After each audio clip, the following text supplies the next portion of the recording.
মৃত্যুর যন্ত্রণা। রাতের গভীরে শীতের কুয়াশা গ্রামটিকে এক অদ্ভুত শীতলতায় ঢেকে ফেলেছে। রাহুল বিছানায় শুয়েছিল, তার শরীরের প্রতিটি অস্থিতে তীব্র ব্যথা। সে জানত সময় খুব বেশি নেই। দীর্ঘদিন ধরে যেসব রোগ তাকে গ্রাস করেছিল সেগুলো তাকে ধীরে ধীরে শেষ করে দিচ্ছিল। চোখে অশ্রু, কিন্তু মুখে কোনো শব্দ ছিল না।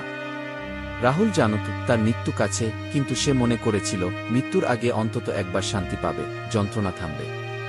কিন্তু সে ভুল ছিল। মৃত্যুর যন্ত্রণা এক অদ্ভুত প্রকৃতির, এটা শুধু শারীরিক নয়, মানসিকও। শরীরের প্রতিটি কোণে আগুনের মতো তীব্র ব্যথা। শ্বাস নিতে কষ্ট হচ্ছিল, চোখে অন্ধকার ঢুকে আসছিল, তবে মনে হচ্ছিল যেন কেউ তাকে ডেকে নিয়ে যাচ্ছে এক অজানা স্থানে। রাহুল চাইছিল এই যন্ত্রণার অবসান হোক, কিন্তু যন্ত্রণা যেন থামতে চায়নি। অবশেষে এক নিঃশ্বাসে সে শান্তি পেল। তার চোখে শেষ এক ঝলক আলো ছিল, তার মা, তার অশ্রু ভরা মুখ, আর তারপর কিছুই ছিল না। মৃত্যু তার যন্ত্রণা শেষ করে দিল, কিন্তু কিভাবে জানবে সে মৃত্যুও কখনো কখনো এক ধরনের যন্ত্রণা বয়ে নিয়ে আসে।